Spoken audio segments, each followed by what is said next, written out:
All right. You can go ahead and Hey start. everybody, welcome to another edition of Get Help, Give Help Tuesdays. We haven't been on for a bit. I'm Steve Hollis. I'm your host, so to speak, and glad you're joining us today on this rainy day.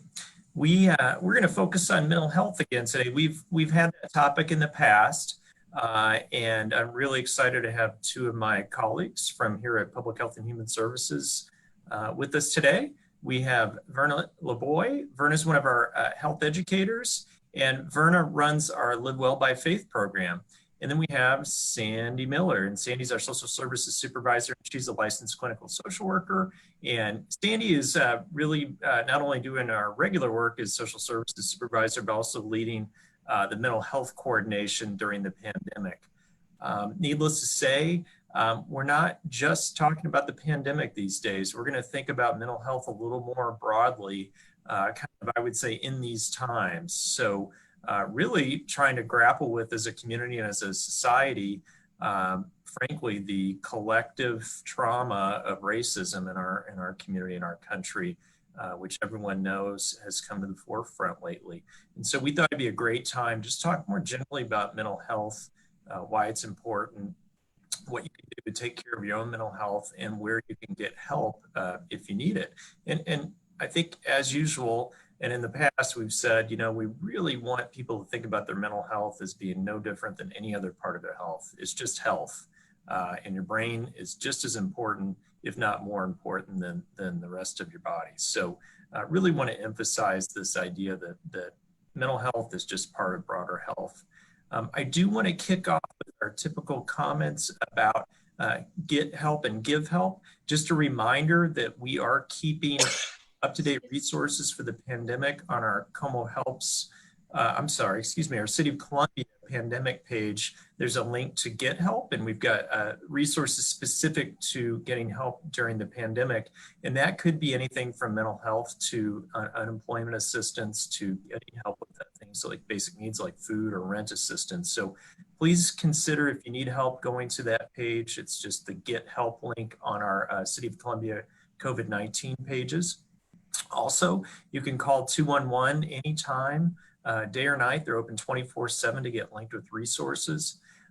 As far as giving help, if you have the ability to do so, we are collecting donations. Our Como Helps group is our official financial donations coordinating group for the pandemic and the city and county's emergency response.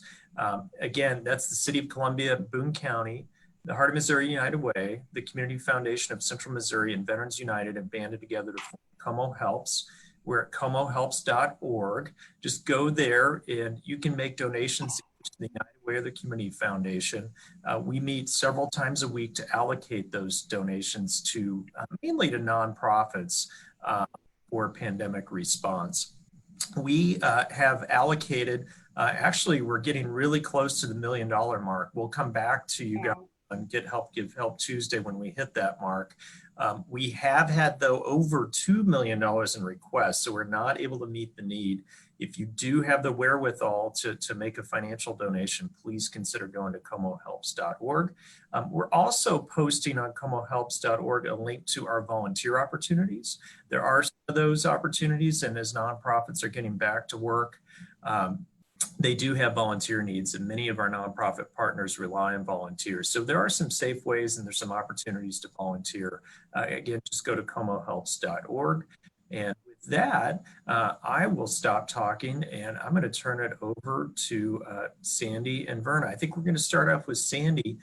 Just basically, Sandy, if you could give us an overview of where folks can get help, and also, you know, kind of what we've done to ramp up those services during the pandemic, and maybe some things that you're working on. Sure. So one of the great things that has been able to happen during COVID is the county working to, all of us working and county services helping to fund FACE, which is FACE is always available if you are wanting to reach out for mental health assistance for or behavioral health for a child, or if you're a parent. But right now they're actually able to contract with these funds with private practitioners to be able to provide at least 6 sessions of therapy without any cost, without going through insurance. So that's a great way right now for, oh, did you have something? What space? Yeah, what space? We know what FACE is, but what space? Sounds like a neat program. I think Steve's on the board there, so I'm going to send it to him to tell you more about it. Sure. So FACE stands for the Family Access Center of Excellence. That's a joint project between the County Children's Services Fund and MU. And basically, we set out to create an open access center for kids and families that needed help with mental health and behavioral health. It's free. Their job is to help folks understand their issues and needs, develop a plan, and get them plugged into the resources that they need. And then what Sandy has done is worked with the county to add some services to FACE during the pandemic. Awesome. Thank you, Steve. I knew you'd do a better overall of them than I would. But FACE has become well known in the community with anybody who works with children and families as far as a great referral source. And right now there's just that added bonus that there's not a process of then getting in for therapy somewhere else and figuring out what kind of insurance and what, it's just, you can go right into the sessions. And that's for children, but also anybody who's, if adults who are parents, have family. Sorry, I have things coming up on my screen there. So that's a great resource right now. And we're working really hard to hopefully have that contract with a couple of other nonprofits in town for adults without children who are just seeking mental health. Yeah. Yeah, so that will be wonderful. It's not in place quite yet. I'm hoping to be able to make that announcement within the next couple of days. But right now we do have 2 of our nonprofits in town that that continually offer mental health, and both have crisis lines as well. And that would be Burrell Behavioral Health and Compass Health Network. And both of those have, do you want me to go ahead and give the crisis line, or people can just, let me go ahead and just say the crisis lines in case you were to need that. Burrell Behavioral Health is 1-800-395-2132. And Compass Behavioral Health is 1-884-853-8937. Now, those are their crisis numbers, and that's something that you would use if you felt like you needed help immediately or urgently. If it was an emergency to the point of needing emergency help, then you would call 911. Steve, is now a good time? I'll go over some of the things that if you see going on, that would be a good chance to reach out for help. Yeah, I think so. And just before you do, Sandy, just a reminder that Burrell and Compass both provide services to folks without insurance or underinsured. We actually see a lot of people who have insurance, but their deductible is so big, it just becomes unaffordable. So I just want to emphasize, go ahead and reach out to those 2 agencies. I know the city of Columbia, we contract with Compass for mental health services specifically to make it affordable to folks that either don't have insurance or are underinsured. And then Burrell is a state contracted entity, and they also have services for folks that are under or uninsured. So just a reminder, please don't let cost be a barrier. We know it is, and we're doing everything we can to knock down those barriers. You know, and we do that normally, but particularly during the pandemic, so folks can get the help they need. And yeah, Sandy, I'll turn it back over to you to talk about some things to be aware of. Yeah, so with yourself or with loved ones, if you notice any of the following, these are signs that it might be a good time to reach out and get some help. Most of us at some point in our life need to do this. It's not, I want to normalize it in the sense of it's not uncommon, and especially when there's this much going on in our communities, and a lot of us have had our routines completely changed in the last couple of months. It would not be unusual to be having some of these symptoms, but even though a lot of people are going through it, it's still a really good time to reach out for help.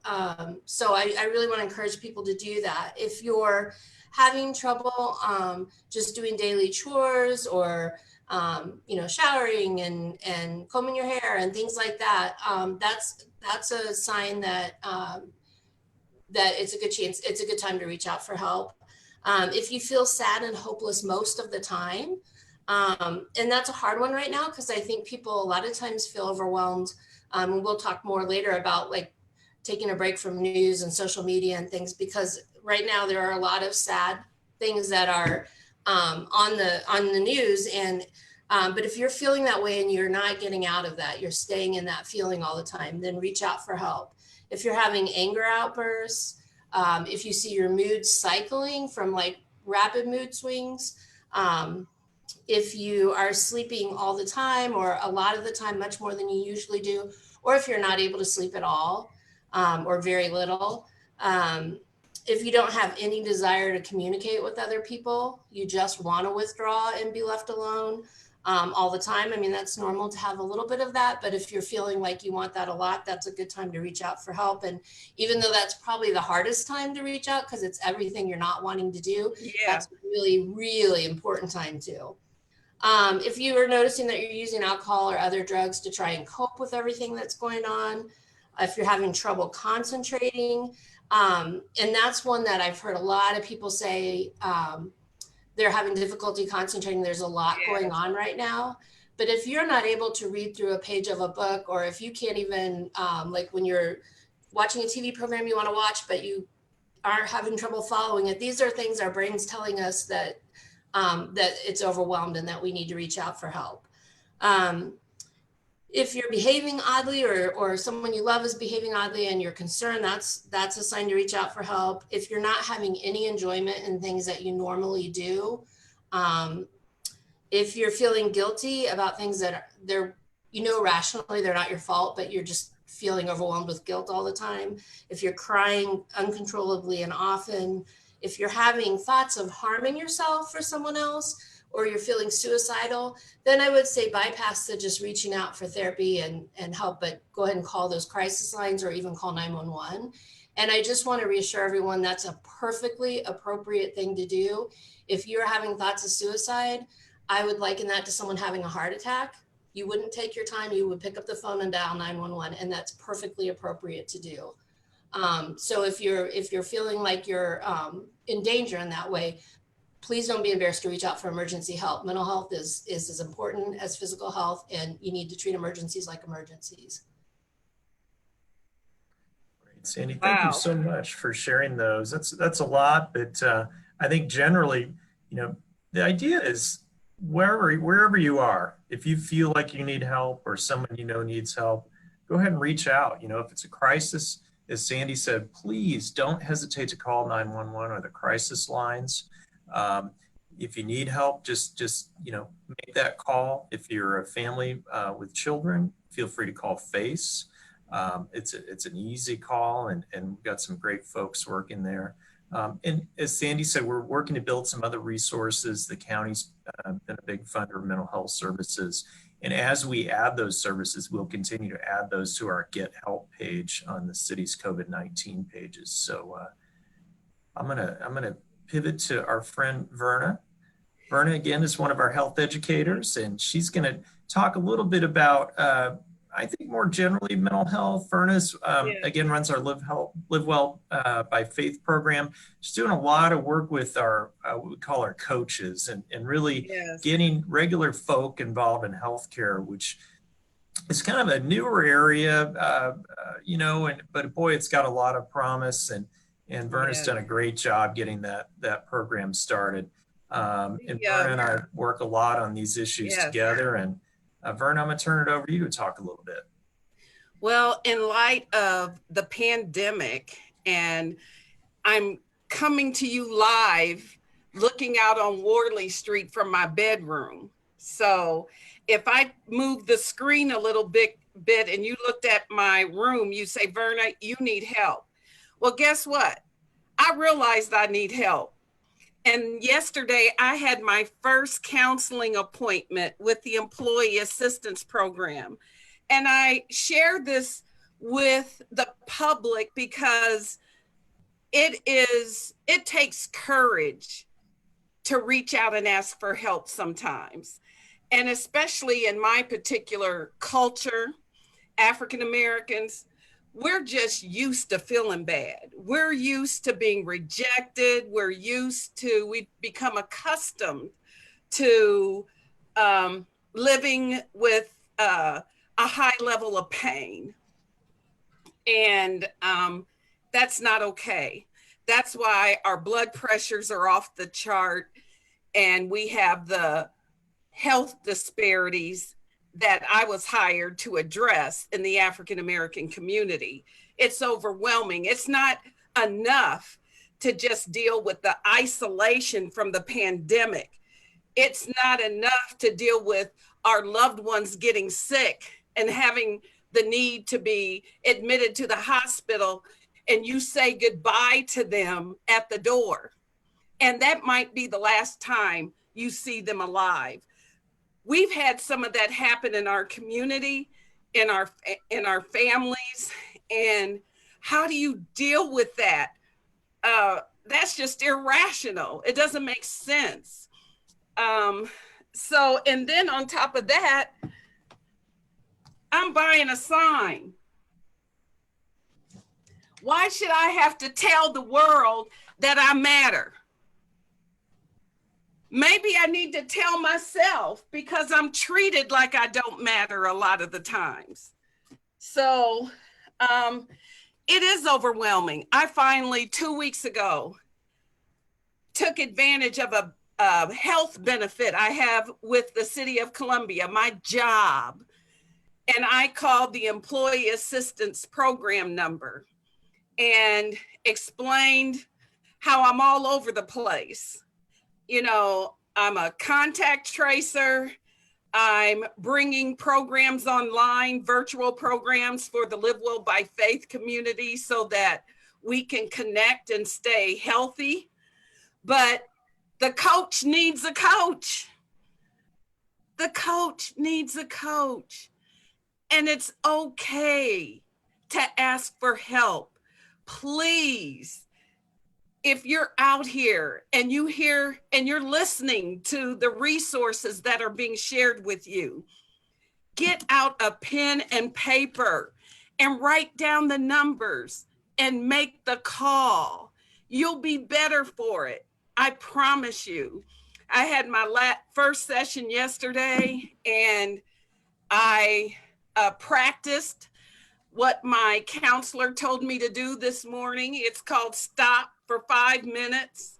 I did that, and I'm learning to use new tools of coping in an environment that none of us have ever dealt with before in our lifetimes. So those that are going to be successfully coming out of this on the other side successfully are going to be the ones that develop access new tools and resources to not only survive, but to thrive. And our community, and what has leveled the playing field in a sense is we're all dealing with it. We're in the same storm, but your boat may be bigger than mine. That's the deal. We are in the same storm, but we're in different size boats. Some have rafts, some have yachts, some have ships because of their resources they have available. And we can about why they have a ship and I have a canoe, but we're not going to go there. Bottom line is there is help available regardless of your ability to pay for the service or not. This is not the time to shut down. This is not the time to ignore the pain. This is time as it comes up to your neck and before it chokes the life out of you. Please pick up your phone. I need a new phone. Pick up your phone and dial the 800-395-2132 or the 211 or the 884-853-8937. Make the call. Intervene and interrupt people's negativity, or if you see a family member going down in their boat or the raft has just capsized, don't look the other way.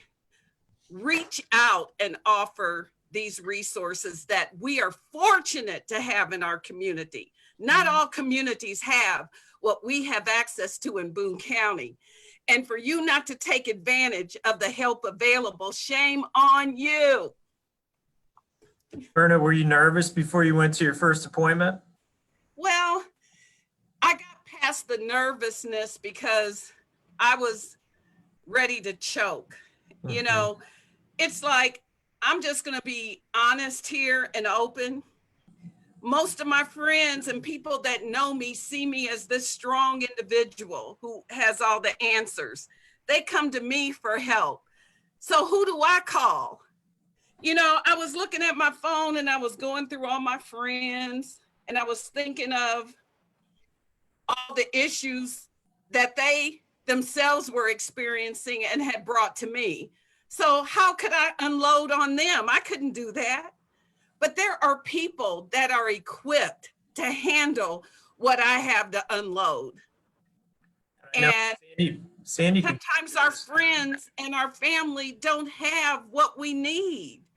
We need someone who is skilled and professional and knows how to use the can opener or the wrench, or knows what tool to pull out for our situation that needs a little adjusting and fine tuning. I'm glad you said that, because there are a lot of tools in the toolbox these days that we didn't have even 10 years ago. There's some really neat and simple strategies that a licensed mental health professional can teach you really pretty quickly, and that, like Verna, like you said, you can put into practice and put into play on a daily basis on your own. And you don't have to sign up and go to therapy for a year. You can go now. You know that may be appropriate, but you can go for a few sessions and get some great tools. Some of these tools, and I know Verna, this is something you're interested in. There are even things you can teach others, you know, in a safe way to use some tactics and tools. So we're so glad that you shared that experience, because it is kind of scary, and sadly it is kind of a stigma with it, and we're really working hard, especially here in Boone County, to reduce that stigma and just say, hey, like Sandy said, if you're having a heart attack, nobody's going to judge you for calling. And I think we're getting to a place in our society, in our community, where we know it's okay to reach out for help. And I'm also glad you mentioned the EAP programs. Columbia is a place with some big old government providers, and a lot of those employers have EAP programs, employee assistance programs, that are free. They're not even through your insurance. Your insurance company won't even know that you went. It's completely separate. And it's a great program, and I'm really glad you mentioned that. So what advice do we have for folks that they can do on their own, Sandy? Just you know, do we have some helpful tips that folks can use, some coping mechanisms quickly? Yeah, so I would say above all others, the number one skill that's all of us should take our time and learn how to do well is diaphragmatic breathing. If you, on your belly button, if just right above that, you put your hand flat, that's where your diaphragm is. That's where you want to feel air getting to.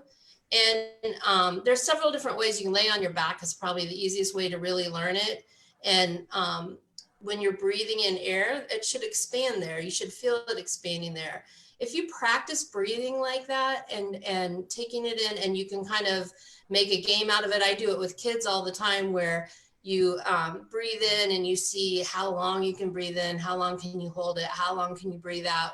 It just gets us in the habit of using our diaphragmatic breathing. And then you have to check in with yourself, because normally when we are in stressful situations, good stress or bad stress, it could be something really fun, or it can be, you know, fear or something that's uncomfortable, but we tend to breathe very shallow. Even just getting busy in a work day, we tend to do that. And that clouds our thinking. It's not good for our immune system. There's a million reasons why it's not good. But one of the main ones is it drastically affects our mood and our ability to control our impulses. So if you can just several times a day check and make sure you're getting those deep breaths. If someone says something to you, I know I've heard some things, recently that you hear them on the news, or you hear them, unfortunately, sometimes from family or a friend, where you're like, it's just outrageous. And I immediately, the first thing I do is check my breathing, because I know I can't be part of the solution if I can't have some say-so over my own emotions. If they're just flying out of me out of control, then I'm not going to be able to help anybody else maybe grow, and I'm not going to grow myself emotionally. So that, I would say, that is absolutely the number one thing, is learn how to breathe appropriately, and check in several times a day to make sure you're doing it. And especially when you feel yourself getting tense. If you breathe in your diaphragm, like you can even time it on a clock. If you're starting to have a panic attack, you can't panic if you're getting enough oxygen. So when you learn how to do that, and you're used to doing it when you're feeling okay, and you're someone who does have anxiety attacks, that's something that if you've learned how to do it just when you're feeling okay, you'll be able to implement that and actually stop anxiety attacks, which is amazing. That's why you'll see sometimes I'll have people breathe into a paper bag or something like that. That's for, if you don't already know how to do that type of breathing, it kind of forces you to. And that's why they do that sometimes when people are panicking, is it then they're breathing in their diaphragm and you settle down. It's amazing how, if you're breathing correctly, things that were completely overwhelming suddenly feel a little more like, okay, this isn't good, but I have some ideas of how I might deal with this, or I'm aware now that I need to back away and take a break, or, you're just much more apt to realize, if you're angry with someone, like, okay, now that I have enough oxygen to my brain, I realize I shouldn't have this conversation right now, or I should, and here's some things I can say that are productive. Some other things that you can do, try to make sure every day you're doing something that you enjoy. And that can be, some people right now are in, very tiny apartments, and they're staying home because they're worried about COVID, and, the things they like to do are outdoors. So it can be hard to do, but whether it's, reading a book, coloring, sitting, and just kind of daydreaming, but make sure you save a little bit of time each day that is just for you. Even if your mission right now is to save and change the world, even more so, then you need that time that is not about anybody except you. It's okay to be completely selfish and take those moments. That's a good selfishness. You won't be able to help anyone if you're not doing that. So, and that's a big thing I say for parents with mental health. When times are right now, like when there's so much unrest and people are, a lot of kids are stressed and anxious, and I think parents feel so much pressure that they have to do everything perfectly for their kids so that they'll come out of the situation unscathed. Really, the number one thing you can do for your child right now is take really good care of yourself. And I know sometimes that feels a little counterintuitive. Yeah, Verna, did you want to say something? I have a journal, and it's amazing how when I start writing about I write Dear God letters. I'm a very spiritual person. It's how I do life. I would have killed a whole bunch of people by now had I not been tapped in to my spirituality. But anyway, I journal. I write, Dear God, I am pissed off right now. So-and-so, blah, blah, blah, blah, blah. And I just start writing, and before you know it, I have a few pages, and I feel so relieved. It's almost like the answer comes from my pen. It's just amazing to sit down with myself and to sit with my feelings and my emotions. And right now, I don't watch a lot of news because it emotionally charges me, and I don't need that kind of stimulation. Mm-hmm. Okay. So I get enough of what's going on out there just in the air. I don't want to invite it in to my space. So I am really surrounding myself with affirmations and tools, because I have a whole community depending on me to be on, okay? And if I'm sick, if I'm broken, I can't pour from an empty cup. That's for real. Yeah. That is for real. And right now, a lot of us are just going. We're showing up at all the demonstrations. We're charged and we're yelling and we're fighting and we're depleted. A couple things. Oh, I'm sorry, Verna, go ahead. We just need to have a seat or two and take care of ourselves. So this live feed is very timely, Steve. It's very important, Sandy, for us to get this information out, to share with people how to take care of themselves in seemingly impossible situations. I mean, it's overwhelming for all of us. None of us have the one answer to solve all this. So we're going to use the term fight, and we're all fighting every day, our individual battles. And these days we're all fighting this pandemic. And then our Black and brown friends are telling us they're fighting for their lives, and they're saying it loud and clear. And that's a lot. I mean, we're all dealing with this collective trauma. yes. And again, we've talked about some real basic things that you can do: deep breathing, journaling, take time for yourself.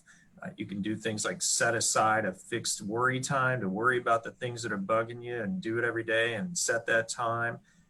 Those are things you can do on your own. But we also want folks to know that if you were feeling off and you kept having a headache, you probably go to the doctor. And if you're feeling off or you're feeling down on a daily basis and you just don't feel right, we want folks to reach out and get that help. And we're doing everything we can to make that easy and affordable, or even free. Yes. Sandy, did you have something to add? Yeah, when Verna was talking, just so many good points, Verna, of one, I don't think I'd mentioned this yet, but 100% backup, turn off the news, turn off the social media. I don't mean altogether. I think for a lot of people right now, social media, if they're trying to still stay home, that can be a way to check in with family and friends, and nothing wrong with that. And certainly checking in on the news. It's just very easy right now to leave it on and hear the same thing said over. I mean, it makes something that's already really challenging feel even more insurmountable, because it's over and over and over. And if you have kids in your home, it's really not good for them, because their brain development's different. They can't take all the news in, and it's not good for any of us, but it's really hard on a young brain. Right. So staying away from that. And then the other thing Verna said that I thought was so important is, you were talking about journaling and your Dear God letters. All that angst has to go somewhere. And, some of us are writers. Some of us go exercise. If you're not a writer, but you need to get it out, even if you're having, pretend conversations where you're sitting on your back porch and telling somebody off, or it's good to get that stuff out of your system. And sometimes going directly to the source and that you're angry about isn't healthy or productive, or would cause you a lot of grief. So finding ways to do that is so, so important. And definitely one of those ways is reaching out and going and telling a therapist how you're feeling. And that's okay too. I will tell you that my husband's from Puerto Rico, so he's bilingual. And I used to walk in on my husband talking to himself, and it scared me. And he explained to me the reason he does that is because he's practicing when he's emotionally charged. He's practicing communicating his feelings in English. That's cool. So sometimes it's good to just have a conversation. A lot of us are having it in our heads anyway. We never stop. So he just practices out loud so that he can explain his feelings in a way that'll be received. And probably some of us need to stop and do that. Think about what we're going to say before we actually let it come out. So one of the things we do go ahead, Sandy. Yeah, one of the things we do with kids in therapy that's actually so helpful for adults, for anybody, is a creative outlet, because there are parts of our brain that are not linear enough to put words in a sentence Right. or write it out. So pounding on Play-Doh or coloring a picture without any, not a color in the lines, but just a free form, those things are really good for adults too, and they tend to really help us process emotions. So I encourage people to do that too if you have the opportunity. I think the theme we hear is you gotta unplug a little once in a while, ideally every day, and do something for yourself and set some time. But also for yourself or a friend or family member, really want to encourage getting some help if you need it. And Verna, it was so good of you to share your experience. And I know all of us are a little nervous about that. And again, there's some stigma associated with it. And I can tell you here in Boone County, we are a community that says that mental health matters, and that folks can and should get help here in Boone County when they need it. I want to thank you guys so much for being on our call today. To my favorite folks here at our department, and it's been fun as always. I think we'll probably come back sometime and touch on this topic.